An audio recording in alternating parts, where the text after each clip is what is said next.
name is Archie. I'm a level 3 media student, and this documentary is about my life in high school, what I went through, and where I'm at now with my independence. So I'd say where I'm at now is I'm still not, well, I'd say I'm capable of doing stuff on my own, but some of the certain stuff I might not be. But my only issue is that I don't really ask for help as much, because my way of trying to find my independence is to try and figure it out all by myself so I can be more confident in the future. Whereas like when I ask for help, it just doesn't really feel like a good option to me, because I'm figuring out on your own is a bit of a bigger achievement.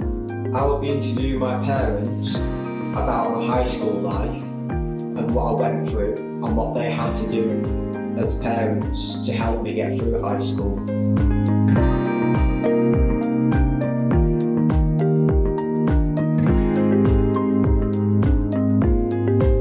We gave you like stress toys, like you had a punch bag, didn't you? Boxing gloves and punch bag. Anything fiddle toys, things like that. That distracted you from anything that was troubling you, really. We took techniques off the internet to try and calm you down, like your mum said, stress toys, fidget spinners, you had quite a lot of those, putting a film on that you quite liked, anything to just distract you from your daily problems that you were facing through school. Yes, very much so. Very much so. Yeah. The marked difference between our home life whilst you were at primary school and then the change that we saw when you were at secondary school was significant.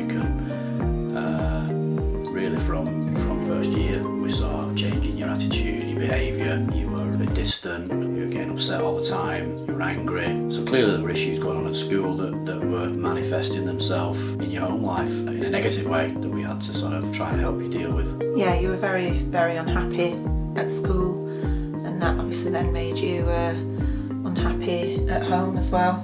I'd also like to tell you a few things about what's going on in my life right now.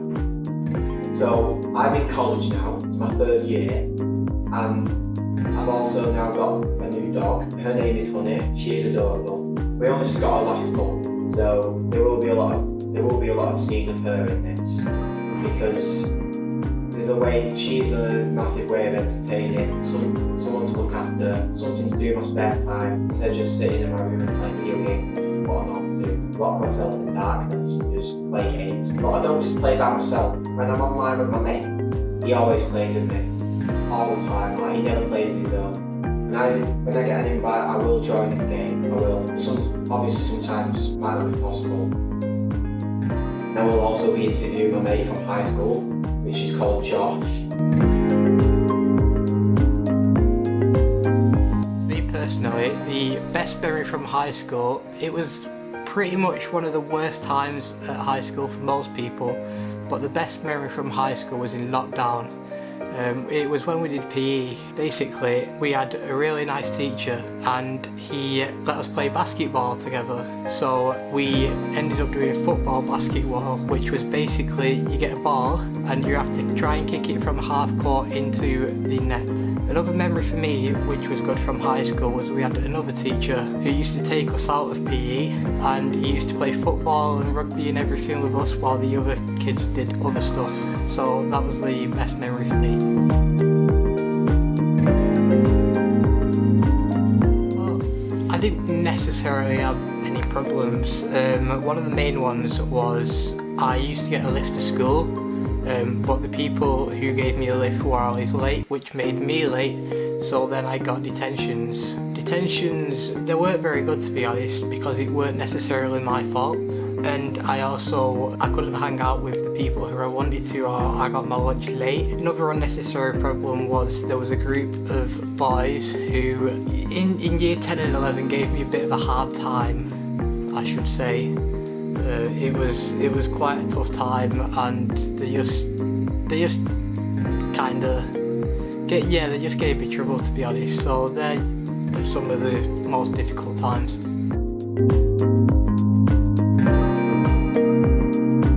This is my interview with my teacher Kelsey.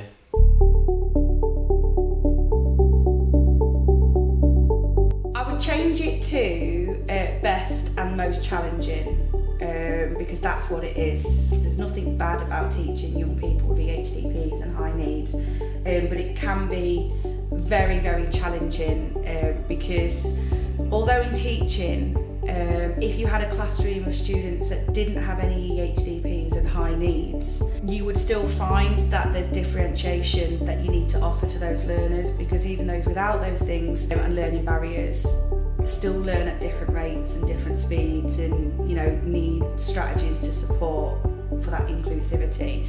So in terms of challenge, I think it is meeting the needs of so many young people in a small space in a classroom. So when you've got like maybe 18 learners and 11 of them have EHCPs and a high percentage of them have high needs as well, it's how do you engage these learners that have these barriers to keep your lesson sort of flowing. That factored in with the needs as well can be quite a challenge, and I think it's only natural for that to happen, because any student who comes to college from high school have come from quite a regimented system with bells for classes, structured lessons, structured breaks, uniforms, and then we throw you into this new college environment where that independence is thrown onto you. And for some of these young people, structure is everything.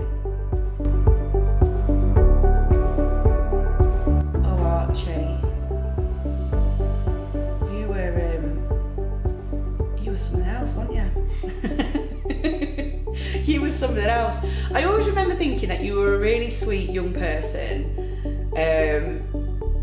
but I did worry about your abilities in the class, because you sort of presented quite early on as not necessarily always willing to do the work. And I know you had a friend in the class who was quite an influence on you, and I think to a degree you were an influence on them, and that sort of set your barriers quite high. And I always remember it was quite early on where I clocked this friendship, and we were doing a camera workshop. You know the one? Yeah.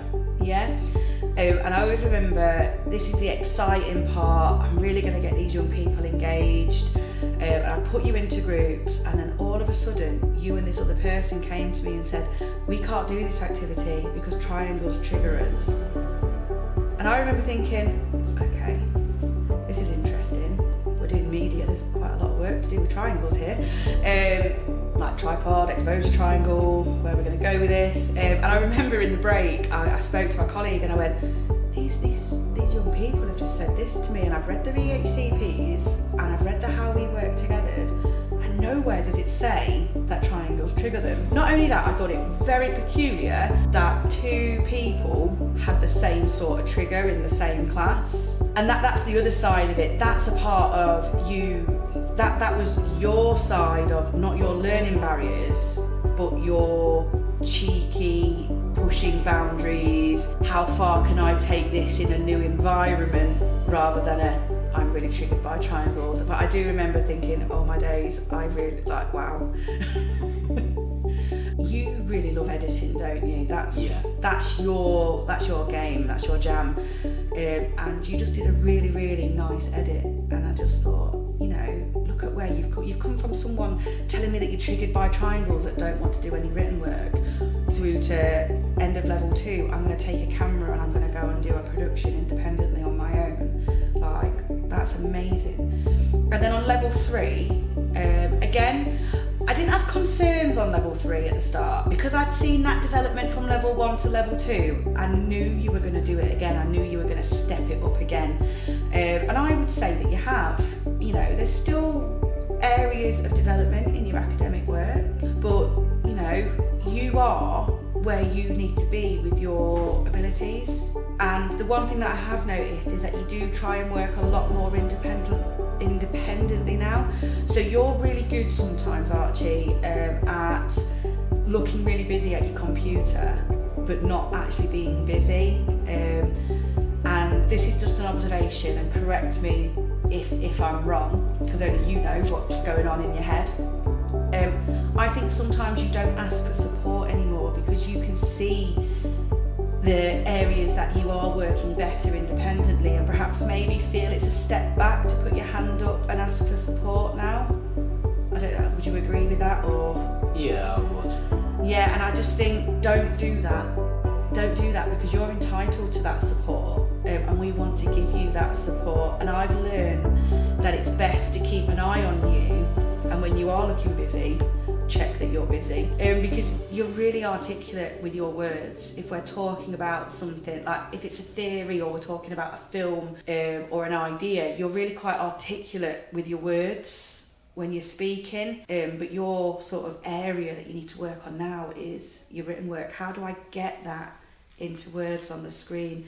And there are alternative methods of assessment that we can use where, you know, you can record all of this, but I think it's really important as well that you do look at, you know, building those skills to get it down in academic writing too. And I think you're getting there with it. I just wish you would make sure that you're tapping into that support. Thank you all for watching this documentary. That's all there is for now. And I hope you all take advice from me and also use some of the methods that I use. But also, try and use your own methods. Maybe use some of those methods to create your own methods. Because no one's alone. A lot of people have needs and a lot of people struggle with school, like me. So this is just awareness to people that have needs, that no one's alone. Everyone can get through school in their own way. It just depends how you do it. How I did it, it wasn't the best way, but I managed to get through school.